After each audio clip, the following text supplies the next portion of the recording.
आम्ही त्याचं लाईव्ह सुद्धा केलेलं आहे. आता इथं ज्याचा पीक कापणी प्रयोग केला होता त्याचं काय नागवंशी राहुल संबेरावनी सुद्धा आज लाईव्ह मध्ये तुमच्या सगळ्या अधिकाऱ्यांसमोर सांगितलेलं आहे की यांनी असं असं शेण काढलेलं आहे. तर तो माणूस बडतर्फ झाला पाहिजे आणि दुसरा पण माणूस बडतर्फ झाला पाहिजे. आम्हाला निलंबन अजिबात नको. निलंबनाला हे लोक घाबरत नाही, कारण यांची सगळी रिंग असते. 3 महिन्यात तो माणूस बिनधास्त काळ थोबड असून सुद्धा उजळ माथ्याने फिरतो. आम्हाला अजिबात निलंबन नको. आम्हाला बडतर्फ पाहिजे.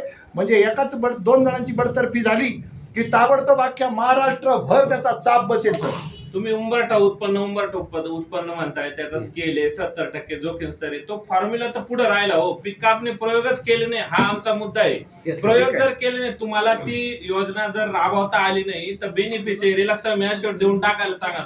शासनाने द्या नाही तर कंपनीला द्यायला सांगा. आम्हाला बेनिफिशियरी करा. दुसरी गोष्ट स्कायमेटने ते मेंटेन केलं नाही, त्यांना पैसे मिळाले नाही का 4 वेळा चोरीला गेलं.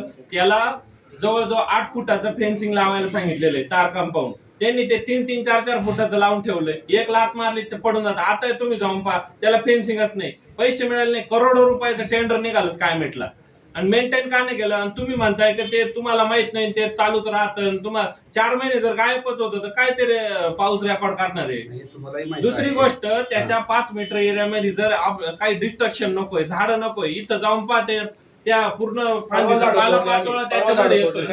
परवा झाडं तोडली त्यांनी. तुम्हाला तुमच्या स्तरावरून किती वेळा पाठव, तुमच्या डेस्कून पण काय म्हटलं की 3-4 पत्र गेले. आपली मीटिंग पण झाली ऑनलाईन. काही रिझल्ट आले का? नाही आले. विंतूरचं ते स्टेशन ते गायब होतं 6 महिने. आता आणून बसवलं.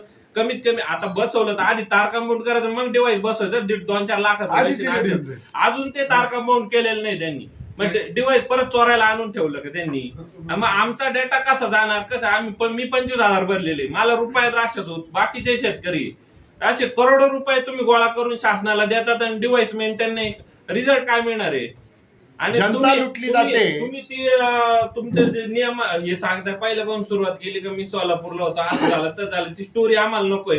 आम्हाला आमचं म्हणणं पीक कापणी प्रयोग झाले नाही, अधिकाऱ्यांनो कारवाई करा. ते ज्यांनी केले त्यांनी कोणी सहाय्य केल्या आणि त्या तेवढ्या देवगाव महसूल मंडळातले जेवढे बेनिफिशियरी शेतकरी कलेक्शन करायचंय. ते जे 2 जण बडतर्फी मागतोय ना मी, तर त्यांच्यावर आशीर्वाद ज्या वरिष्ठ अधिकाऱ्यांचा आहे ना, त्यांच्या सुद्धा बडतर्फीचे तुम्ही प्रस्ताव टाकले पाहिजे.